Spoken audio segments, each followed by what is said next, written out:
Alors, je voudrais donc est annoncé cet après-midi le spiritisme, mais vous aurez remarqué que occultisme, magie et spiritisme sont étroitement entreliés. Je voudrais faire honneur à quelques-unes des questions, des nombreuses questions que vous m'avez posées par écrit.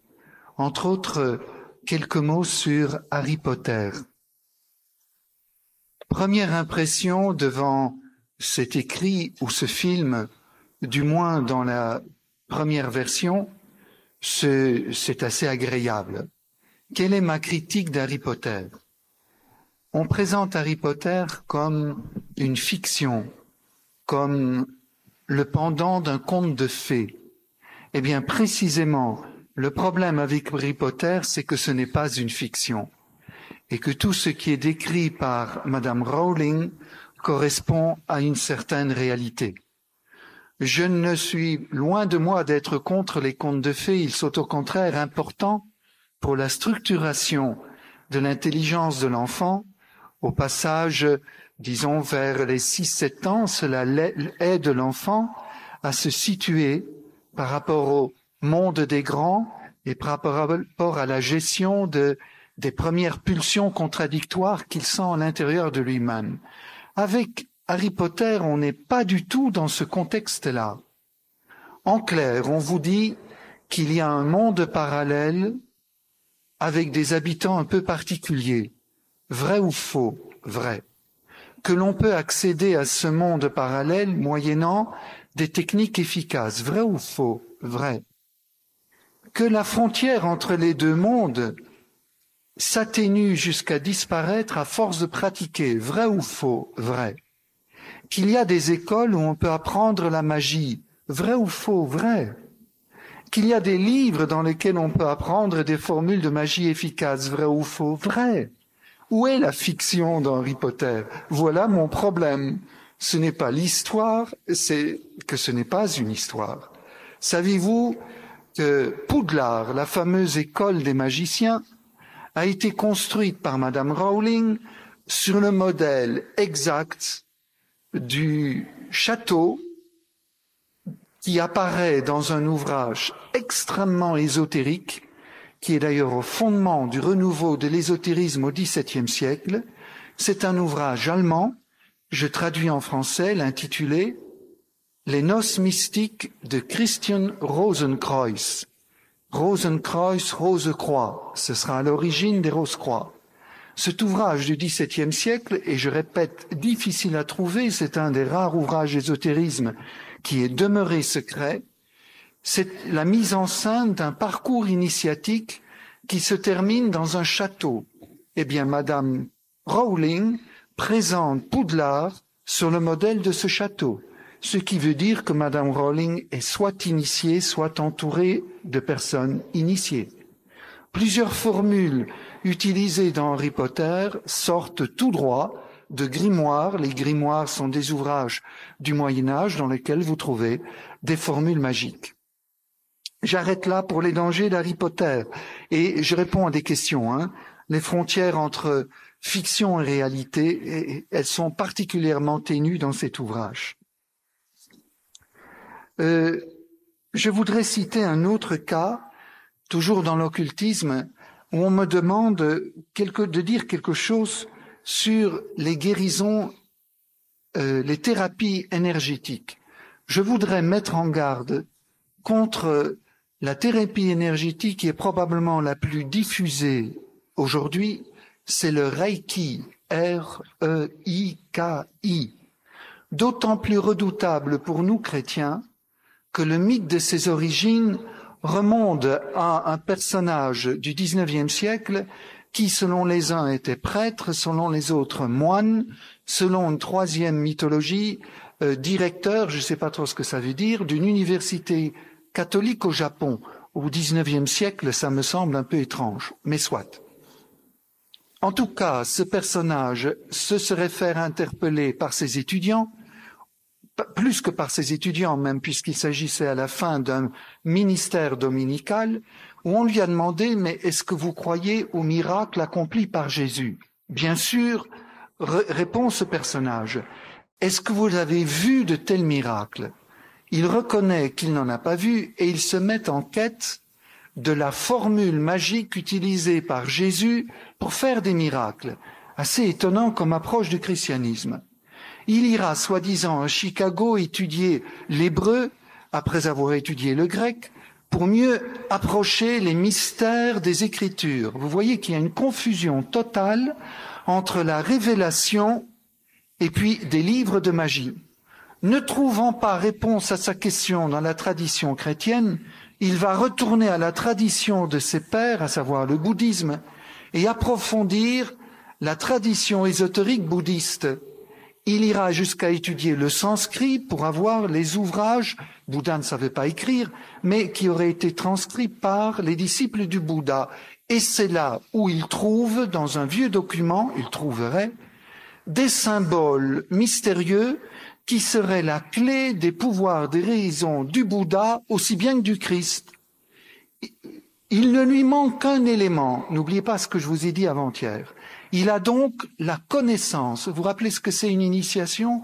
Connaissance et illumination, transfert d'un influx spirituel. Il ne lui manque plus que l'influx spirituel. Il va se retirer sur une montagne, c'est toujours le mythe qui le raconte, et au terme d'un jeûne de 3 x 7, 21 jours, il reçoit sa fameuse illumination, qui va lui donner la clé d'utilisation des symboles qu'il aurait découverts dans les écrits des disciples de Bouddha. Le Reiki est né. Aujourd'hui encore, beaucoup plus qu'encore, aujourd'hui, le Reiki s'est divulgué et vous pouvez, au cours d'initiation qui dure à peine un week-end, devenir, en 3 séances, maître de Reiki. Je vous explique. Premier niveau du Reiki, ils insistent que ce sont des initiations. Vous recevez l'influx spirituel, vous êtes mis en contact avec l'énergie cosmique. Deuxième niveau, et vous pouvez commencer à guérir. Deuxième niveau, vous recevez un influx beaucoup plus fort qui vous permet de guérir à distance. Vous avez la maîtrise des techniques mentales pour guérir à distance. Troisième niveau, vous êtes mis en contact avec les esprits. Vous vous rappelez qu'on n'a aucun pouvoir dans le monde occulte sans l'aide des esprits.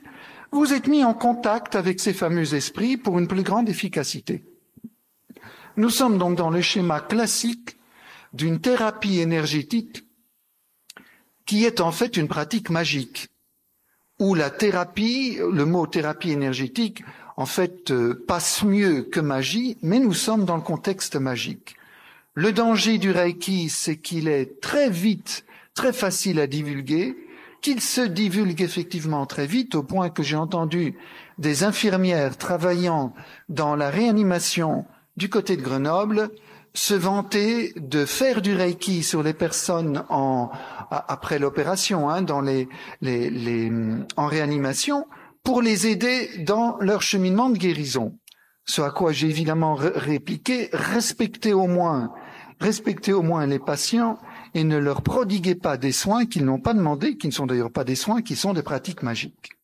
Voilà, un exemple, je réponds toujours à vos questions, c'est un exemple de ces fameuses thérapies énergétiques, ou plutôt de ces pratiques dites thérapie énergétique, et qui est un mot pseudo-scientifique qui passe mieux que des thérapies magiques. Et nous sommes dans le contexte de ces magies. Certains auteurs comme Alice Bailey, B-A-I-L-E-Y, je vous l'avais cité comme une des disciples de Elena Petrovna Blavatsky, l'éminence grise de l'ésotéro-occultisme contemporain. Donc Alice Bailey, qui a fondé l'école Arcane après avoir quitté la théosophie de Blavatsky, est devenue une spécialiste des thérapies énergétiques. Elle a écrit un ensemble de 8 ouvrages, 7 plus 1, à peu près comme ça dans la bibliothèque, des gros ouvrages sur les 7 rayons de guérison énergétique. 7 rayons, vous vous rappelez les 7 mondes parallèles, qui est un ouvrage de magie à but thérapeutique. La plupart des thérapies énergétiques se basent sur ces ouvrages qui sont édités dans le contexte d'une école ésotérique et occulte. On ne peut donc pas être plus clair. Et Madame Bailey aussi reconnaît sans aucun problème que l'on n'aurait aucun pouvoir occulte sans l'aide des esprits. Vous voyez que, en parlant de occultisme, je suis déjà dans le monde des esprits. Autre question, consulter une voyante ou un médium serait dangereux? Réponse, oui.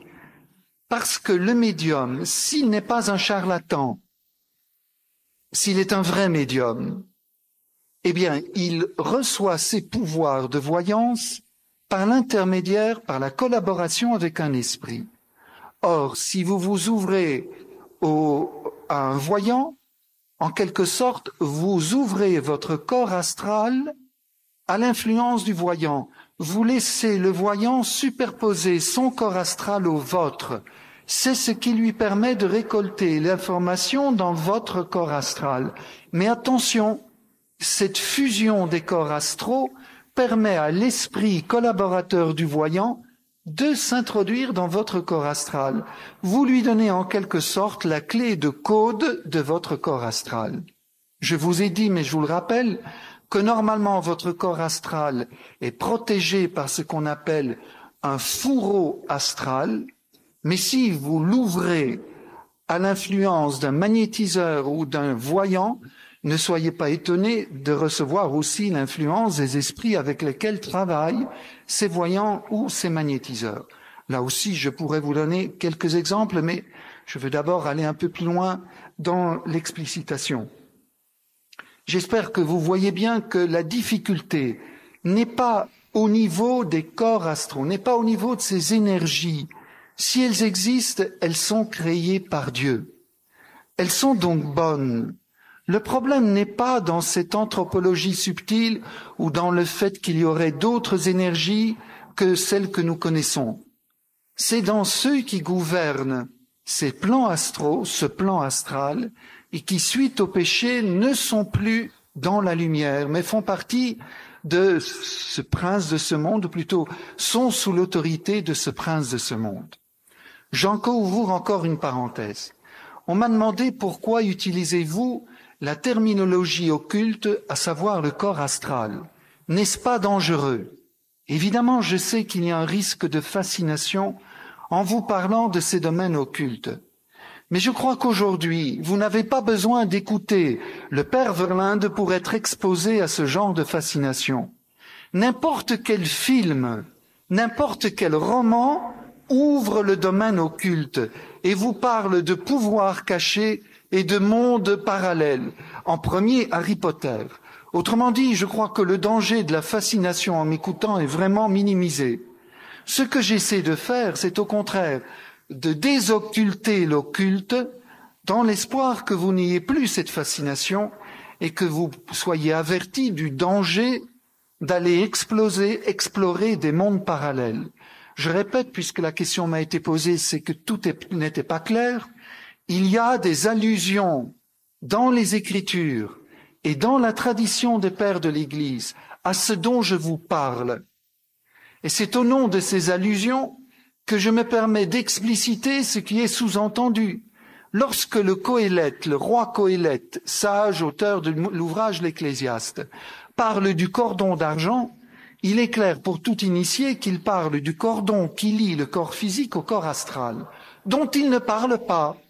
Car effectivement, la révélation divine ne nous est pas donnée pour nous parler des mondes occultes qui appartiennent au monde créé, mais nous parler du monde incréé, du monde de Dieu et du chemin pour le rejoindre. Ce que je fais, c'est simplement expliciter les sous-entendus pour éviter que l'information venant des occultistes ne vous fascine. Je vous redis et répète que tout ce monde ésotérique, occulte et spirit nous parle d'une réalité d'en bas créée qui n'a rien à voir avec le monde incréé, le monde de Dieu, où Jésus est allé nous préparer une place. C'est pour que nous ne confondions pas le monde astral et le monde de la grâce que je vous mets en garde, car beaucoup d'auteurs identifient le monde astral avec l'Esprit Saint. D'autres, comme, c'est pas la peine, Auneweor, pour lui dire le nom, identifient le monde astral, accrochez vos ceintures, avec la Vierge Marie. n'importe quoi. Tout cela, c'est dès que nous nions la transcendance de Dieu, le monde des énergies immanentes et divinisées, présenté dans un langage chrétien, il sera identifié soit à l'Esprit Saint, soit à la pleine de grâce, qui est identifié aux divinités orientales, la mère nature, la grande déesse, etc. Vous voyez la confusion dans laquelle nous sommes, hein? Même le Da Vinci Code, qui exalte la grande déesse, eh bien, l'allusion de l'identification de la grande déesse à la Vierge Marie apparaît dans son ouvrage. J'espère que tout cela vous clarifie et ne vous met pas davantage dans la confusion. Gardez toujours la transcendance, la distinction entre le monde transcendant divin, le monde de la grâce divine, le monde de la Trinité, auquel nous devenons participants par l'action de l'Esprit Saint. Et la première des rachetées, c'est la Vierge Marie, dans laquelle nous contemplons particulièrement aujourd'hui une nature divinisée, comme dit Saint Pierre, deuxième lettre de Saint Pierre, chapitre 1, verset 4. Nous sommes appelés à devenir participants de la nature divine par la transformation de notre nature humaine sous l'effet de la grâce de l'Esprit Saint. C'est ce que nous contemplons à la Vierge Marie. Le terme de notre cheminement, l'aboutissement est en haut. La divinisation par la grâce, le mot divinisation vient de la tradition orthodoxe. Il faudrait dire, dans la tradition occidentale, participant de la grâce divine, et non pas l'immersion dans les énergies astrales, occultes, considérées à tort comme de nature divine. Il y a aussi plusieurs questions parmi celles qui m'ont été posées, sur les coupeurs de feu et autres pratiques apparemment bonnes. Vous vous rappelez, je ne sais pas si j'en ai parlé avec vous, le coupeur de feu est celui qui, on dit coupeur de feu, mais il peut couper le zona aussi, hein, et différentes maladies. La personne prononce une formule, soit sur une brûlure du 3e degré, soit sur un zona, et obtient la guérison immédiate. Est-ce vrai? Oui, c'est vrai. Et de quoi s'agit-il? Est-ce que je vous en avais pas parlé ici de l'explication d'Augustin? Voilà. Alors, il y a des nouvelles questions sur ce point. Peut-être tout n'était-il pas clair. L'explication d'Augustin consiste à dire, reprise par saint Thomas d'Aquin, il n'y a aucun rapport entre la cause évoquée, à savoir la formule que vous prononcez, ou le geste, ça peut être aussi caresser la plaie, n'importe quoi, et l'effet obtenu, à savoir la guérison. Donc, dit Augustin, ce que vous faites est un rituel, que ce soit un geste, une formule prononcée, soufflée ou n'importe quoi.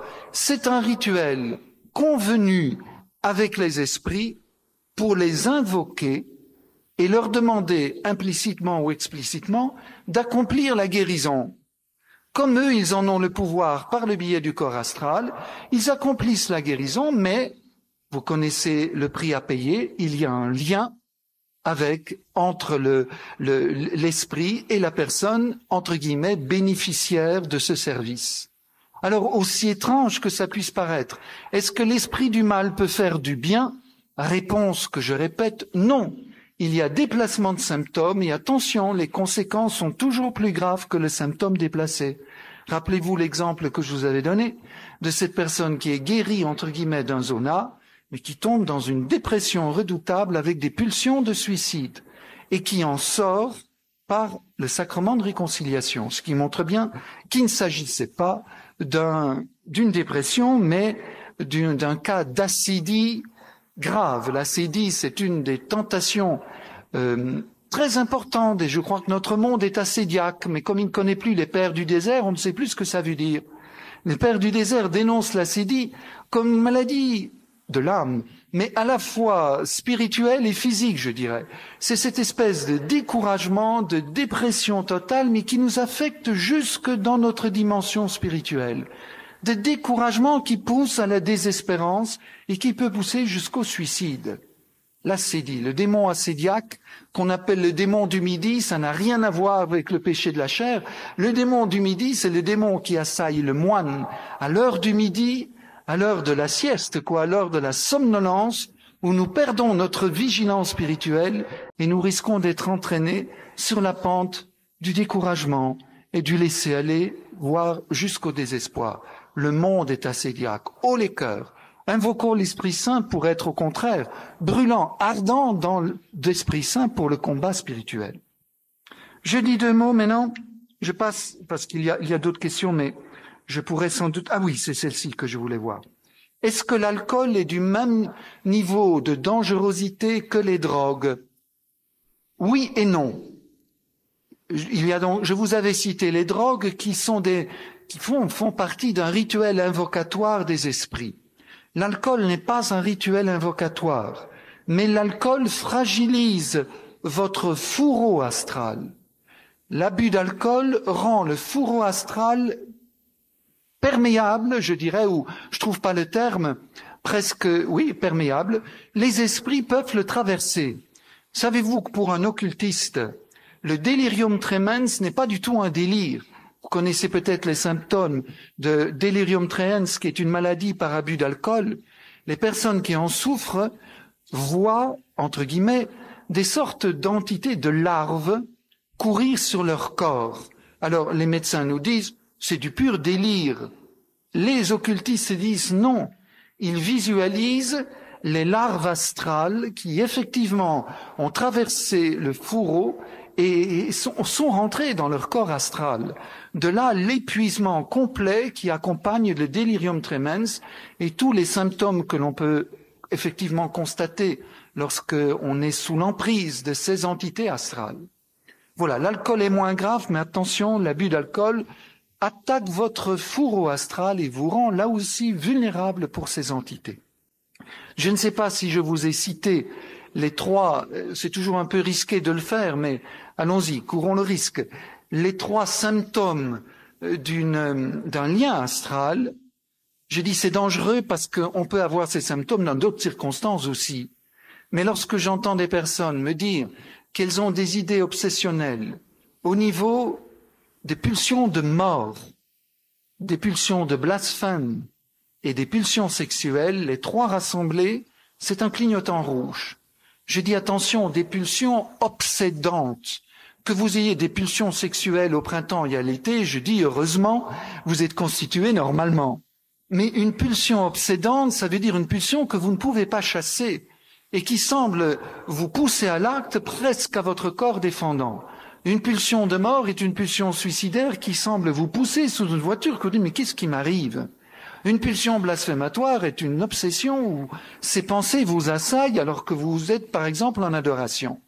Si de telles obsessions sont récurrentes, posez-vous la question ou plutôt, je vous poserai, si vous venez vous plaindre de telles pulsions en confession, je vais immédiatement vous poser la question, n'avez-vous pas fréquenté des groupes occultes ou spirites?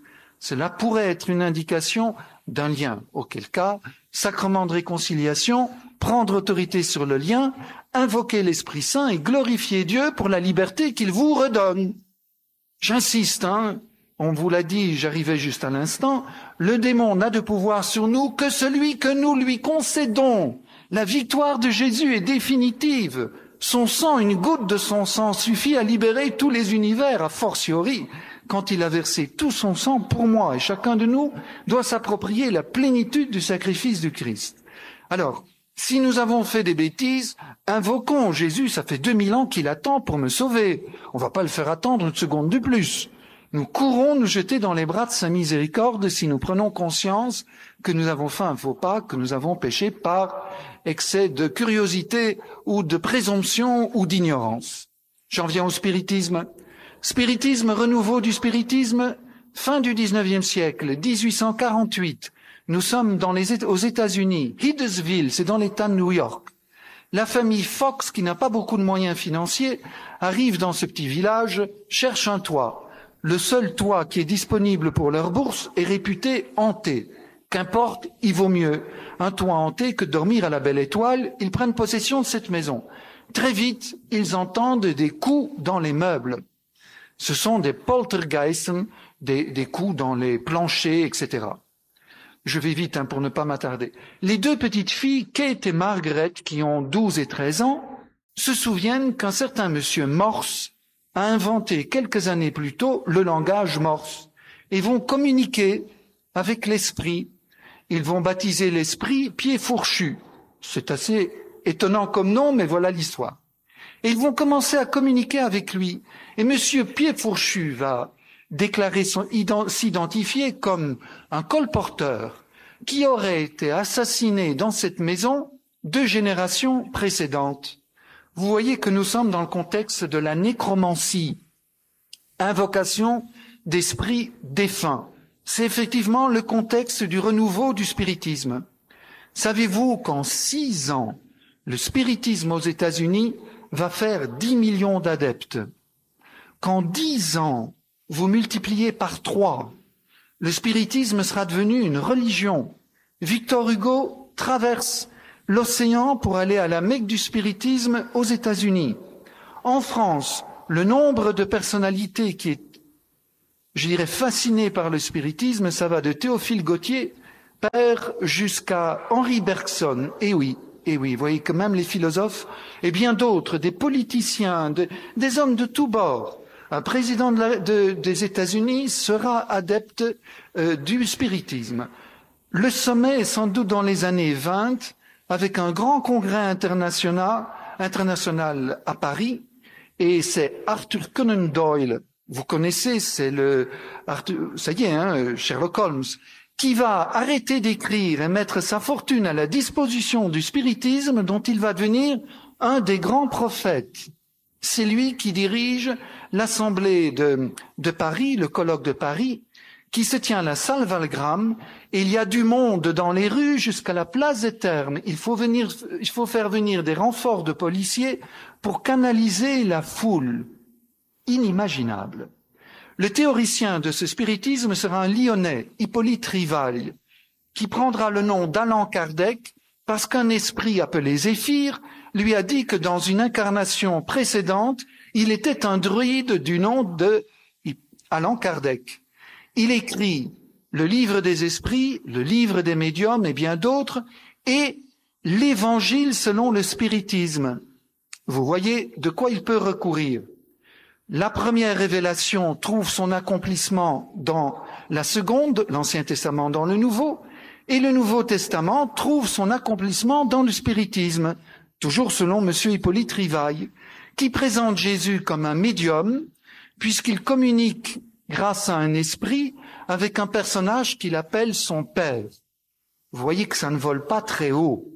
N'empêche que ça suffit à galvaniser les foules aux États-Unis, en France et en Europe, partout, à la cour du tsar, jusqu'à la cour des rois d'Allemagne, partout. C'est de la nécromancie, invocation des défunts. Faut-il vous rappeler les condamnations sans appel de la Bible par rapport à la nécromancie, depuis le livre du Lévitique, livre du Deutéronome, tous les prophètes, pas du Deutéronome, le livre tous, nécromancie égale exclusion du peuple, égale même lapidation. Pourquoi? Eh bien parce que ce sont des esprits qui n'ont rien à voir avec nos défunts, ce sont tout simplement les mêmes esprits dont nous avons parlé jusque-là, qui sont de nature diabolique. Condamnation radicale qui ne s'est, forcément puisque l'Écriture le dit, qui ne s'est jamais démentie jusqu'au catéchisme de l'Église catholique, s'il vous plaît. Sommes-nous encore aujourd'hui dans ce domaine-là, dans cette nécromancie? Alors, le spiritisme de Allan Kardec n'est plus pratiqué en France. Par contre, il connaît toujours un grand succès au Brésil, en Amérique du Sud, mais particulièrement au Brésil. Mais attention, ne croyez pas pour autant que le spiritisme soit mort. Je vous dis quelques mots du TCI, qui est la dernière version du spiritisme. Transcommunication instrumentale. Et ici, hélas, je dois nommer le nom d'un prêtre. François Brune, auteur de plusieurs ouvrages de propagation du spiritisme. Mais monsieur François Brune, qui signe encore toujours comme prêtre, devrait signer monsieur, car en fait, il vient de sortir un ouvrage, c'est pour ça que je suis obligé de vous en dire 2 mots, aux Presses de la Renaissance, dans lequel François Brune est présenté comme un sulpicien, chargé de cours et auteur de livres de théologie. C'est un mensonge, écoutez-moi bien, c'est un mensonge ou bien de l'ignorance de l'éditeur, parce que François Brune a perdu, il a été, c'est vrai, il est sulpicien, il a été sulpicien, il a été enseignant à Paris, Mais il y a plus de 15 ans qu'il a perdu son poste d'enseignant, qu'il n'est plus sulpicien. À cause de l'hétérodoxie de sa doctrine, il a été mis à l'écart, et précisément parce qu'il s'est égaré dans le spiritisme. Ce qui est dommage, c'est qu'il n'y a jamais eu de déclaration officielle de l'Église de France, mais c'est pas l'Église de France FR, puisque c'est un ex-religieux. Il n'y a jamais eu de déclaration officielle disant qu'il n'est plus, qu'on lui retire son ministère sacerdotal. Ce qui fait que ça trouble énormément de personnes de voir des ouvrages signés Père Brune, donc un homme qui se présente comme prêtre et qui défend une doctrine qui est contraire à la doctrine de l'Église. J'espère que là j'ai été clair, ne vous laissez pas troubler par les ouvrages ou les références au Père Brune. Le Père Brune, entre autres, se présente, je le disais, comme le grand propagateur du TCI. De quoi s'agit-il? Eh bien, c'est les méthodes modernes de communication avec les esprits. Vous laissez une bande magnétique tourner la nuit dans une pièce qui est mise sous scellé, et le matin, vous écoutez et vous entendez d'abord des craquements, et puis une voix d'outre-tombe. C'est votre grand-père ou je ne sais pas quoi défunt qui s'adresse à vous. Attention, pour que ça marche, il faut que vous soyez médium, comme par hasard. Vous pouvez faire la même chose avec votre ordinateur. Si vous essayez, n'essayez pas s'il vous plaît, ce serait de la curiosité déplacée, ce serait de la provocation, ce serait une forme d'invocation. Mais les médiums qui essaient l'ordinateur sous scellé aussi, vous pouvez avoir soit des messages qui apparaissent, soit même des visages de vos défunts. Vous pouvez avoir la même chose avec un appareil de télévision. Et, nec plus ultra, le téléphone sonne, vous décrochez et vous entendez la voix de votre oncle défunt. Si vous êtes médium, si vous cherchez ce genre de phénomène, attention, il y a une intention qui est nécessaire. Il faut que vous cherchiez à rentrer en contact. Et vous voyez, si vous cherchez, les esprits sont capables de rentrer en contact avec des moyens assez sophistiqués tels ceux que je vous ai décrits. Alors, Monsieur Brune prétend que l'Église devrait s'intéresser à ces phénomènes qui nous prouvent l'existence d'un au-delà. Vous comprenez que j'ai envie de hurler. L'au-delà, je n'ai pas besoin de preuves matérielles. L'au-delà, de quel au-delà parlons-nous? Ça, ce qu'il nous montre, c'est un en-deçà. C'est pas un au-delà. C'est pas un accès à la transcendance. C'est un accès à l'immanence. Vous voyez de nouveau la confusion. Nous avons accès à la transcendance dans la foi, vertu théologale, qui illumine notre intelligence et qui va nous donner cette expérience de la présence du ressuscité, et non pas des désincarnés. Ça n'a rien à voir. Alors, je fais un petit effort de théologie qui, je crois, n'est pas excessif. La vie ressuscitée n'est pas le prolongement d'une vie naturelle au-delà de la mort. Les Grecs déjà avaient l'espoir d'une survie de l'âme, puisqu'elle est immatérielle, disait Platon, elle ne doit pas subir la décrépitude du corps, qui lui est matériel, enfermé dans l'espace et le temps, et va se décomposer. L'âme spirituelle, pour Platon déjà, était immortelle, et elle survit d'une vie naturelle. J'espère que nous sommes bien d'accord. Notre espérance n'est pas une simple survie naturelle, comme le proclame le spiritisme. Notre espérance, c'est de participer à la vie de Jésus ressuscité. Vivre de la vie du ressuscité, c'est vivre de la vie même de Dieu. C'est d'une autre nature. Relisez donc Jean 11, la résurrection de Lazare. Vous remarquerez un petit détail qui n'en est pas un. Jésus appelle Lazare, Lazare, d'euro exo. C'était du grec. Lazare sort, vient ici. Et Jean écrit, le mort sortit. On a envie de dire, mais non, s'il est mort, il peut pas sortir. Eh bien si, et c'est important pour notre foi, que Jean ait écrit le mort sorti. Sans quoi, ça ne nous concerne pas. Car effectivement, quand je serai mort, quand j'aurai fermé les yeux sur ce côté-ci du voile, j'entendrai une voix me dire, Joseph, viens, sors de la mort, Ta place est dans la vie. Et tout mort que je serai, je sortirai parce que je vivrai de la vie de mon Seigneur. Je vivrai de la vie du Christ ressuscité. Être ressuscité, c'est vivre de la vie de Jésus ressuscité. Vous sentez bien qu'il y a un abîme entre l'espérance chrétienne de vivre de la vie de Dieu et ce que propose le spiritisme, c'est une survie dans le monde astral en attendant une autre réincarnation. J'espère aussi que vous êtes convaincus que la réincarnation n'existe pas. Nos âmes, les âmes des défunts, contrairement à ce que dit la doctrine spirite, ne sont pas là à attendre une nouvelle incarnation et en attendant, ils hantent les lieux où ils habitaient en essayant de venir en contact avec leurs anciens compagnons. Ça, c'est du délire. L'âme de nos défunts, après avoir quitté le corps, s'élève vers Dieu, plonge dans la lumière, si du moins elle choisit son Seigneur au moment où il est confronté à lui. Et ainsi elle s'enfonce dans la lumière surnaturelle de l'Esprit Saint, dans la vie divine. Donc la théorie spirite est un mensonge de A à Z. L'âme ne survit pas là d'une vie simplement naturelle en attendant de réincarner. Alors qui répond au téléphone? Qui vient répondre à l'ordinateur? Qui répond dans les séances de spiritisme? Eh bien, tout simplement, ces fameux esprits du monde astral. Et qu'est-ce qui est décrit dans les séances de spiritisme quand ils parlent de l'au-delà?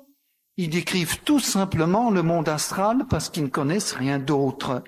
Un monde qui semble en continuité avec notre monde. Imaginez donc un peu, au hasard, dans ce qu'ils vous disent et qu'il passera. Vous arriverez après la mort. En attendant la réincarnation, qu'est-ce que vous allez faire? Vous allez continuer, si vous vous êtes intéressé aux études, vous allez continuer à étudier. Si vous êtes un artiste, vous allez continuer à apprendre à peindre et compagnie, en attendant de revenir et de continuer votre éducation. Dites, ça vaut vraiment pas le coup, hein? Alors tout est comme ici, nous disent les esprits, sauf que c'est plus beau. Ainsi donc, ce que eux appellent le ciel, mais qui est le monde astral, est en continuité avec notre monde, sauf que c'est un peu plus beau. Enfin, réveillons-nous. Normalement, un chrétien devrait repousser tout ce domaine du spiritisme comme, je dirais, une horrible caricature de l'espérance chrétienne. C'est d'ailleurs étonnant que le spiritisme ait pu avoir tant de succès. Vous savez quel est mon diagnostic? C'est lorsque l'espérance chrétienne est morte que l'espoir spirite peut vivre. Alors j'espère que vous tous, vous êtes animés d'une vibrante espérance chrétienne et que la communication de cette espérance de la vie surnaturelle mettra fin à ce délire du spiritisme. Le danger est grand du spiritisme. J'insiste parce que je sais que c'est le spiritisme avec lequel vous êtes le plus facilement en contact. J'étais dans un groupe de travail c'était pas un contexte chrétien là, à travers l'université. Je peux parfois être dans ces groupes-là. C'était un groupe de travail. Il y avait des psychiatres, etc. Et je me rappelle un psychiatre qui s'était mis en colère et qui dit, mais combien de temps les médias vont-ils encore mentir en banalisant ces pratiques spirites, alors que l'on sait pertinemment, publication scientifique à l'appui, le dommage que cause le spiritisme au psychisme de ceux qui le pratiquent. Vous voyez, je ne fais même pas recours à la dimension spirituelle. Il y a eu à l'université de Gand, en Belgique, il y a eu des études qui ont montré une corrélation significative entre les populations qui fréquentent les hôpitaux psychiatriques et la population qui pratique le spiritisme. Corrélation significative, c'est pas rien.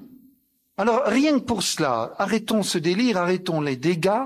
Je vous avais déjà parlé du dégât psychique dû à la pratique chamanique, mais le chamanisme, c'est aussi la rencontre avec les esprits. Rien que pour des raisons d'équilibre psychologique, restons à l'écart de tout ce genre de pratiques. Allez-y, j'ai été long, mais continuons avec nos questions maintenant. Ah oui, il y a encore des questions sur le corps astral que je vois arriver. Allez-y. Bonjour. Bonjour. Quel lien peut-on faire avec la franc-maçonnerie? Alors, la franc-maçonnerie, en quelques mots, c'était une des questions aussi. Merci de la reposer. Je vous ai fait allusion aux noces mystiques de Christian Rosenkreuz. Nous sommes en 1618 vers ces années-là, début du XVIIe siècle. Cet ouvrage assez mystérieux est annoncé. Il est annoncé en Allemagne, il est annoncé à Paris. Leibniz va essayer de rencontrer ce groupe secret qui placarde, et à Paris Descartes va essayer de les rencontrer aussi. Ils ont placardé à Paris des affiches disant en substance, nous avons une doctrine secrète. Si vous êtes appelés à faire partie de cette élite, vous nous rencontrerez. Descartes a tout fait pour les rencontrer, il n'y est pas parvenu. On a pensé que c'était un canular. En fait, historiquement, on peut montrer que non. Il y a réellement un groupe qui, venant d'Allemagne, autour de ce fameux ouvrage Les noces mystiques de Christian Rosenkreuz, auquel j'ai fait allusion pour vous dire que Madame Rowling a construit Poudlard sur l'image du château de cet ouvrage. Il y avait donc bien un ouvrage et il y avait bien un groupe d'ésotériciens. Et ce groupe a émigré, je dirais, en Angleterre. Et c'est là qu'ils ont été récupérés l'ancienne franc-maçonnerie médiévale. Les francs-maçons médiévaux, c'était en fait des corporations ou des gildes, c'est-à-dire des gens avec des hommes ayant un métier qualifié, avec des secrets professionnels qu'ils se transmettraient dans ce contexte de leur groupe franc-maçon. C'était hautement chrétien, chaque loge franc-maçonne était accompagnée par un prêtre. Il n'y avait rien d'ésotérique là-dedans. Vous imaginez qu'au XVIe siècle, les corporations moyenâgeuses n'ont plus grand-chose à faire. Elles se sont réduites à des groupes d'amis. Le fameux groupe ésotérique allemand qui a immigré en Angleterre va trouver là le lieu propice pour lancer leur doctrine. Ils vont récupérer l'ancienne franc-maçonnerie médiévale et vont en faire la franc-maçonnerie opérative telle que nous la connaissons, une franc-maçonnerie secrète, ésotérique. Anderson va leur donner leur constitution au début du XVIIIe siècle et, entre-temps, mais c'est à cette époque-là, la franc-maçonnerie va carrément, comme un raz-de-marée, envahir toute l'Europe jusqu'à la Russie. En quelques années, elle va envahir toute l'Europe. De quoi s'agit-il? Il s'agit d'une école ésotérique, avant tout ésotérique, pas forcément occulte. Il s'agit donc d'une théurgie, j'explique ce terme, c'est une quête d'autodivinisation de l'homme, c'est une recherche, je vous l'avais un petit peu dit quand j'ai parlé de l'ésotérisme, la conception est telle que l'on considère que tout est divin, moi y compris. Je vais donc essayer de développer des techniques pour découvrir ma propre divinité. Vous aurez compris que ceci est totalement incompatible avec la doctrine chrétienne. Il y a évidemment une multiplicité de loges franc-maçonnes entre le Grand Orient et la Grande Loge de France. Bien sûr qu'il y a une immense différence. Le Grand Orient est, je dirais, athée. La Grande Loge de France est théiste. Mais attention, le fait d'être théiste ne justifie pas à des chrétiens de s'y retrouver. Voltaire était théiste, mais Voltaire n'était pas chrétien.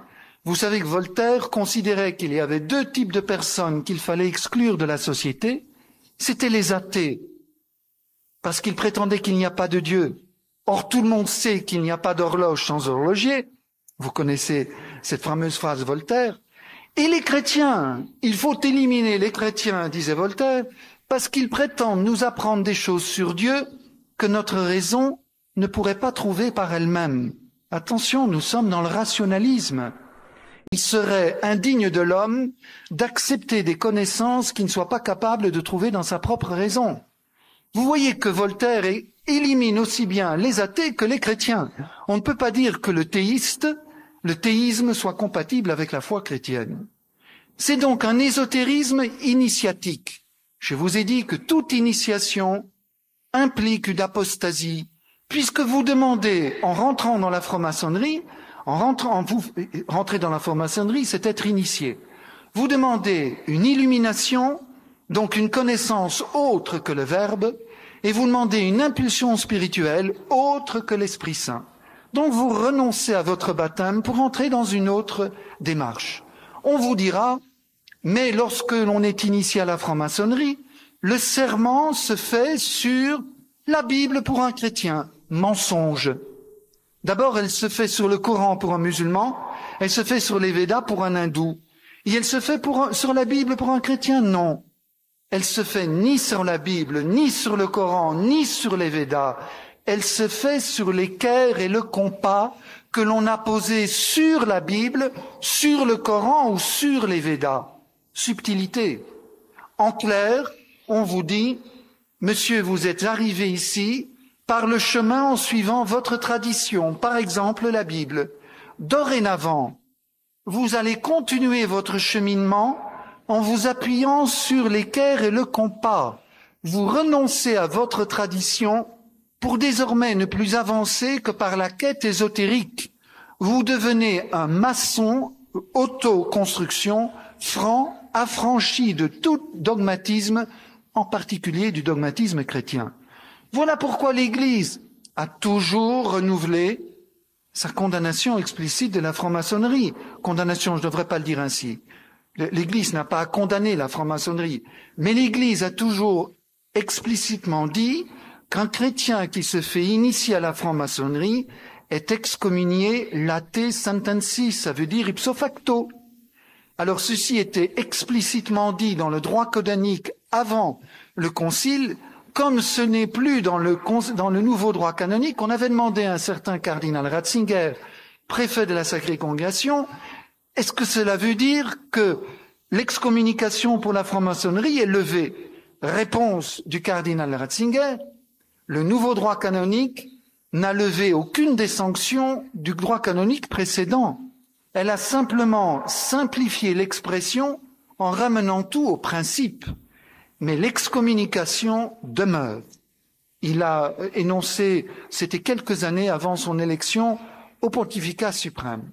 Donc l'argument, et je sais qu'il y a bon nombre de chrétiens qui sont en franc-maçonnerie, je dialogue avec un certain nombre d'entre eux qui essaient de justifier leur appartenance en disant « mais les pratiques que l'on fait là n'ont rien de répréhensible, etc. » Si l'Église discerne qu'un chrétien n'a pas à essayer de faire les deux appartenances, soyons obéissants à l'Église, c'est plus sûr que d'imposer notre volonté propre. D'autant plus que l'initiation, je ne le répéterai jamais assez, est une démarche apostasique. Et que les fondements, je ne sais pas si apostasique existe, mais c'est une apostasie, et que les fondements ésotériques de la franc-maçonnerie sont indiscutablement incompatibles avec la doctrine chrétienne. J'aimerais mieux dire avec le chemin évangélique qui est une personne, Jésus, Seigneur et Sauveur. Allez-y pour les questions. Est-ce que les maladies psychiatriques comme la schizophrénie sont forcément liées à... Je vous arrête parce que j'ai rien compris. Hop. Est-ce que les maladies psychiatriques comme la schizophrénie sont forcément liées à ces choses-là ou elles peuvent être purement chimiques? Merci. Alors, j'explicite la question parce que peut-être elle vous semble un peu étrange. Vous allez mieux comprendre à partir d'un exemple. Je vous ai parlé du Reiki comme étant une technique dite thérapeutique et en fait une très dangereuse manipulation occulte.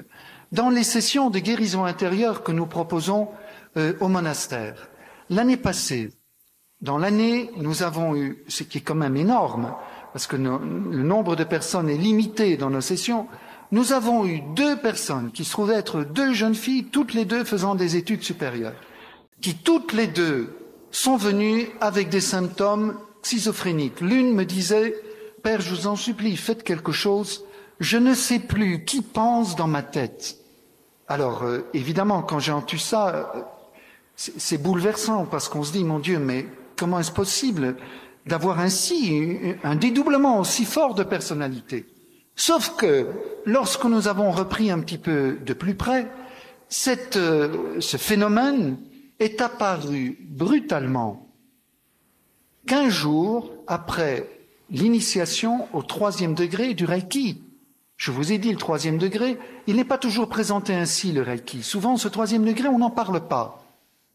En fait, ce 3e degré est une mise en contact avec les esprits supposés collaborer dans le processus de thérapie énergétique. Et voilà que cette jeune fille, 15 jours après cette initiation, alors qu'elle n'avait eu aucun symptôme de schizophrénie auparavant, voilà qu'elle ne sait plus qui pense dans sa tête.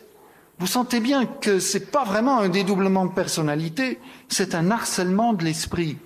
L'autre jeune fille, c'était analogue, moins fort, mais c'était dans la même condition. Alors comment allons-nous traiter un tel cas? Le symptôme est schizophrénique. Eh bien, il faut collaborer avec un psychiatre, c'est clair. Simplement, la cause n'est pas que psychiatrique. Il s'agit de bien voir s'il y a une causalité spirituelle pour aussi savoir utiliser une thérapie spirituelle, à savoir une prière de délivrance. En même temps, il s'agit d'être extrêmement prudent. Je vais vous prendre un autre cas. Je suis souvent convoqué dans les congrès d'exorcistes ou pour leur parler, pour aider à voir le travail des esprits au niveau de l'occultisme et spiritisme, etc. Et savez-vous que vous savez probablement que les exorcistes ne travaillent pas seuls. Ils travaillent toujours avec une équipe ou au moins un psychiatre. Pourquoi? Lorsque le démon agit dans la vie d'une personne, qu'est-ce qu'il cherche à faire? Détruire. Détruire physiquement ou psychiquement, spirituellement bien sûr. Comment on détruit? Mais c'est pas difficile. On enclenche une maladie. Le démon n'a pas inventé d'autres chemins pour détruire que ceux qui existent. La maladie physique ou la maladie psychique.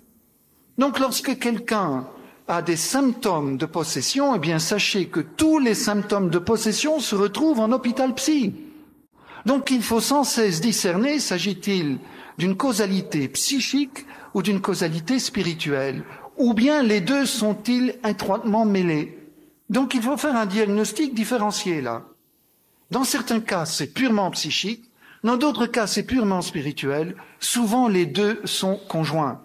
Alors il s'agit de voir, en général, non, je ne devrais pas dire, quand je parle des deux conjoints, à quoi est-ce que je pense? Nous avons tous nos fragilités psychiques, mais elles sont latentes. Nous allons très bien vivre sans qu'elles apparaissent au grand jour, si ce n'est dans quelques cas où nous sommes un peu poussés à bout, fatigués ou dans des conditions extrêmes.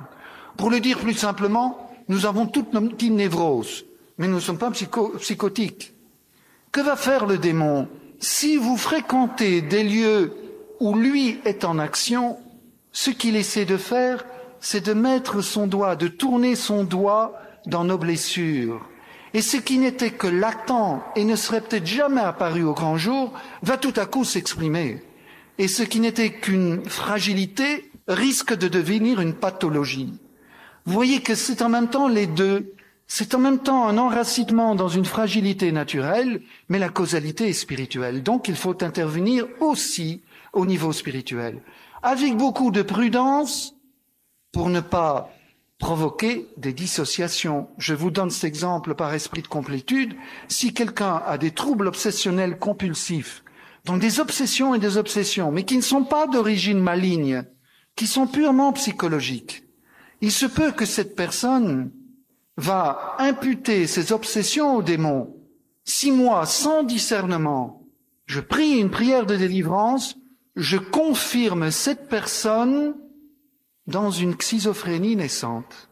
Voilà pourquoi les exorcistes sont extrêmement prudents et j'espère, pour les prières de délivrance aussi, les prêtres sont prudents. Il ne s'agit pas de repousser, c'est avant tout un ministère de compassion. Il faut que la personne puisse être accueillie avec le problème qu'elle a.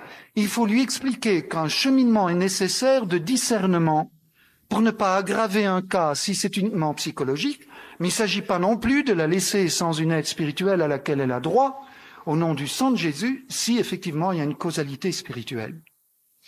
J'ai une autre question par rapport à ça. Est-ce que vous avez dit que les drogues ouvraient une porte aux esprits, et on dit que des médicaments comme les neuroleptiques assez forts sont des drogues. Est-ce que ces médicaments-là forts ouvrent une porte aussi aux esprits? J'ai parlé des drogues que les chamans nous ont fait connaître. Ce sont en général ce ne sont pas des drogues synthétiques, hein. Ce sont des drogues naturelles. Alors, vous me direz, le synthétique n'est toujours que la copie du naturel. Vous posez une question sur laquelle je suis loin d'être au bout de mon questionnement. Mais la question d'une drogue faite en laboratoire a-t-elle la même j'irais, efficacité au niveau spirituel qu'une drogue réellement soutirée de la nature, je n'en sais rien, mais spontanément, je ne crois pas. Je ne crois pas. Ce sont des esprits de la nature. D'une nature, bien, d'accord, avec tout ce que j'ai dit sur le prince de ce monde, etc. Mais je ne crois pas qu'une drogue de laboratoire aura le même effet. Mais ceci dit, je ne suis pas sûr de ma réponse. Parce qu'auquel cas, des dérivés des morphines qu'on emploie pour soulager la souffrance aussi sont des formes de drogue. Hein. La question est délicate, là, à ce niveau-là. Allez-y, dites-le tout haut, je répercuterai. Non, je ne vais pas l'entendre. Prenez le micro. Il y a un bruit de fond qui fait que je l'entends pas. Est-ce que vous avez écrit un livre sur tout ce que vous dites ou est-ce que vous nous conseillez un ouvrage Ben, je crois qu'il y a 4 ou 5 livres de Joseph Marie à la librairie. Oui. Alors, je vous conseille peut-être celui des Conférences Notre-Dame parce qu'il touche, même si c'est d'une façon générale, la plupart des sujets que j'ai touchés. Ésotérisme, occultisme et spiritisme. Tandis que les autres, je ne sais d'ailleurs pas s'ils sont tous là, sont plus pointus. Il y a aussi les 100 questions. C'est un petit ouvrage que j'ai écrit en réponse à des questions, les questions les plus générales qu'on me pose, où j'essaie de répondre en quelques lignes à l'ensemble des questions un peu que vous me posez. Mais je crois quand même que les conférences Notre-Dame sont intéressantes parce que j'approfondis ésotérisme, occultisme et spiritisme. Bonjour mon père, je voudrais simplement savoir ce que vous pensez de la méditation transcendantale. La méditation transcendantale, là vous me renvoyez vers la première partie de mon témoignage qui concerne les 4 années passées dans les ashrams de l'Himalaya. C'était précisément à la suite du gourou fondateur de la méditation transcendantale. La méditation transcendantale est une méditation hindouiste de la tradition des Védas et même des Vedanta qui est très puissante et qui est dans ce sens, qui est dangereuse au sens où l'initiation, voilà le petit mot, l'initiation à la méditation transcendantale est très puissante. Dieu sait si je suis bien placé pour la dire, non seulement pour l'avoir vécue, mais pour l'avoir transmise, et les initiations ultérieures. Là, je serai trop long, mais je peux vous assurer que cette initiation, qui est dite en votre nom par l'initiateur, qui offre en votre nom un ensemble d'objets symboliques, dans lesquels, qui vous représentent tout entier, corps, âme et esprit. Et l'initiateur offre ce riz, ce bois de santal, ces fleurs, ce mouchoir blanc, etc. Il offre aux divinités de la tradition hindoue. Il vous offre tout entier. Et il adore en votre nom la tradition hindoue pour bien vous dire que vous vous livrez à travers lui à la tradition. Et le mantra fonctionne, oui, le mantra qui est le nom d'une divinité, mais n'oubliez pas que c'est surtout l'influx spirituel que vous recevez au moment de l'initiation qui est extrêmement aliénant. Parce que l'initiation est tellement forte, je demande aux personnes qui ont fait la méditation transcendantale de le déposer dans le sacrement de réconciliation, même s'ils ont suivi la méditation transcendantale sans savoir les dangers qu'ils encouraient. Sachez que la dernière étape de l'initiation, que l'on vous banalise dans les conférences introductrices, c'est le gourou, l'initiateur, qui se prosterne devant c'est pas une photo, enfin l'image représentant le fameux Gurudev et toute la tradition des divinités hindoues. Il se prosterne devant ces traditions en l'adorant en votre nom. C'est vraiment incroyable comme supercherie. Quand je pense qu'on vous dit dans les conférences introductoires que la méditation transcendantale est compatible avec toutes les religions et que le rituel initiatique est simplement culturel et n'a rien de religieux, c'est un mensonge. Et le père du mensonge est homicide. Spirituellement, attention aux dégâts. Du coup, je réponds à une autre question portant sur le yoga, qui était ici aussi.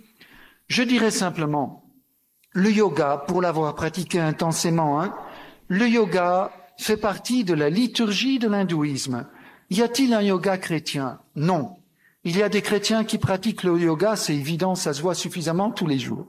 Simplement, quand j'ai dit au gourou que les Occidentaux pratiquaient le yoga comme une technique de détente, il a éclaté de rire, il a même été pris d'un fou rire, je croyais qu'il allait s'étouffer.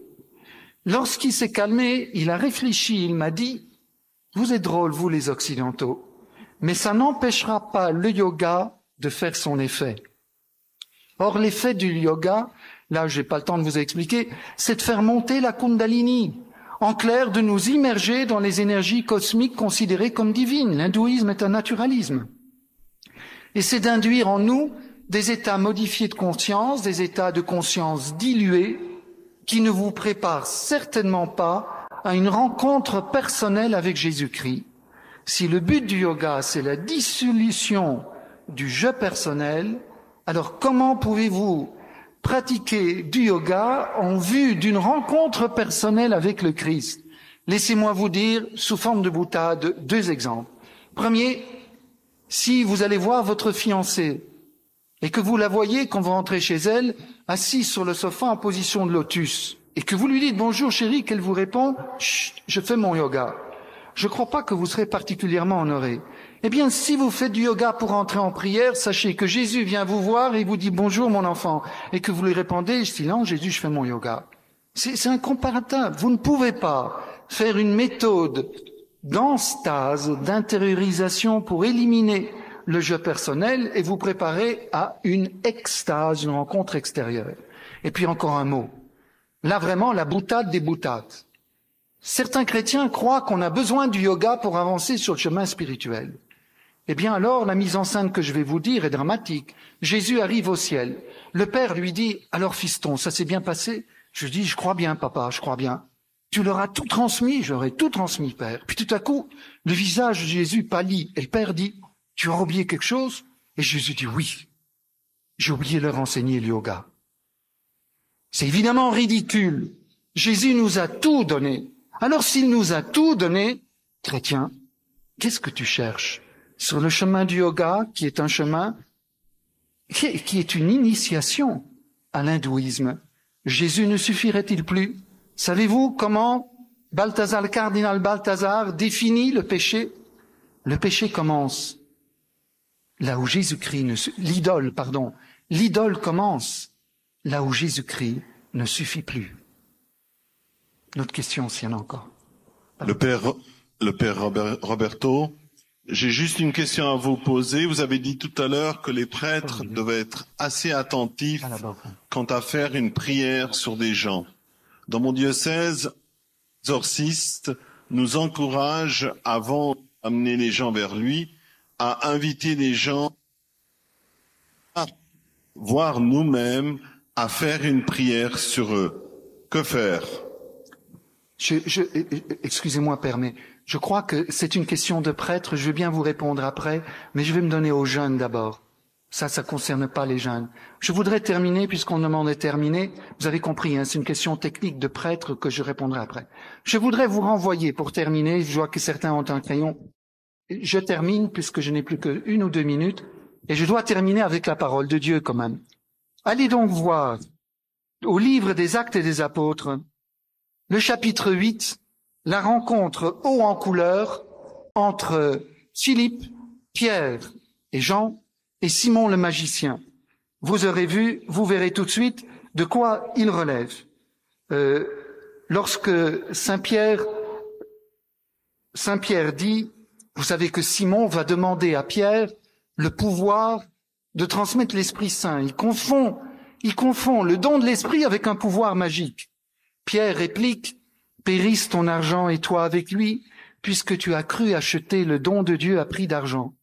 Dans cette affaire, il n'y a pour toi ni part ni héritage, car ton cœur n'est pas droit devant Dieu.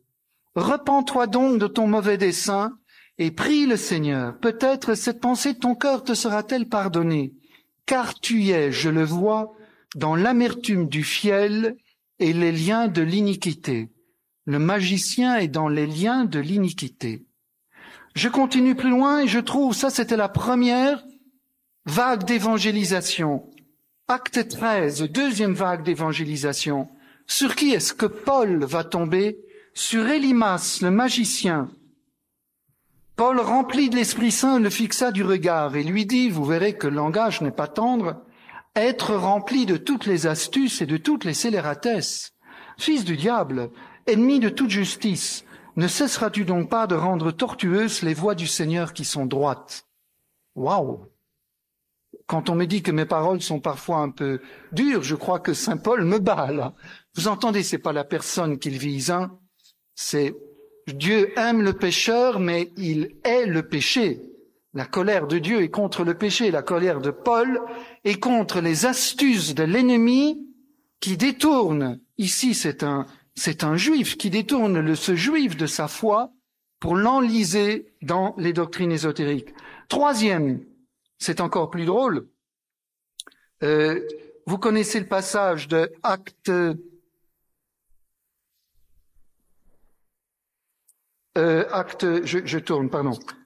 16. Vous connaissez l'histoire. Saint Paul est je cherche l'endroit, ça n'a pas d'importance, je le vois pas tout de suite, donc je cherche pas. Et il est poursuivi, il annonce la bonne nouvelle, il est poursuivi par une femme qui a un esprit divinateur qui proclame « Ces gens sont des serviteurs du Dieu très haut, ils vous annoncent une voie de salut. » Et elle fit cela pendant bien des jours. On se dit, mais alors là, qu'est-ce qui se passe?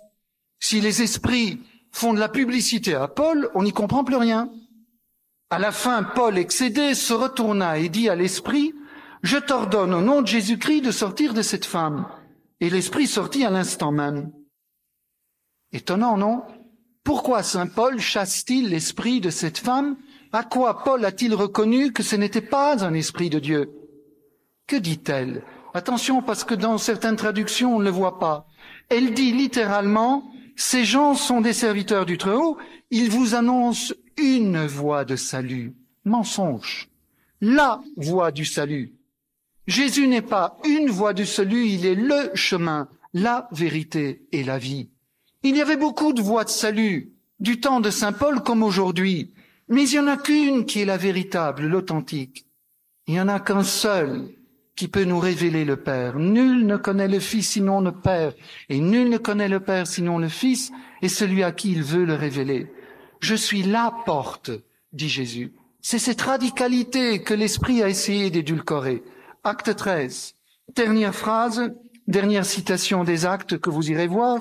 Vous verrez que la réponse, j'ai Deutéronome 18 ici. Bon, vous ici. Acte 19. Beaucoup de ceux qui étaient devenus croyants venaient faire leurs aveux et dévoiler leurs pratiques. Bon nombre de ceux qui s'étaient adonnés à la magie apportaient leurs livres et les brûlaient en présence de tous. Vous voyez ce qu'il faut faire avec vos livres? Il s'agit de les brûler, tout simplement, pour marquer que vous coupez les liens avec ces pratiques antiques. Et je continue, on en estima la valeur, cela faisait 50 000 pièces d'argent. C'est pas rien. Ainsi, la parole du Seigneur croissait et s'affermissait puissamment. Ainsi, ce qui veut dire, c'est en rompant avec les pratiques occultes, ésotériques et spirites, en coupant tous ces liens, que nous permettons à l'Évangile de se diffuser. Tout ce qui nous garde encore dans les liens de l'ésotérisme, du spiritisme, de l'occultisme, empêche l'Esprit Saint de faire son œuvre dans le monde. Soyons conscients de notre responsabilité. Sachons nous-mêmes rompre définitivement avec ces pratiques et sachons être témoins de la joyeuse espérance et aidons nos frères à rompre ces liens d'iniquité pour qu'ils soient ouverts au don de l'Esprit Saint, au don de l'amour de Dieu qui est pour tous ses enfants. Amen.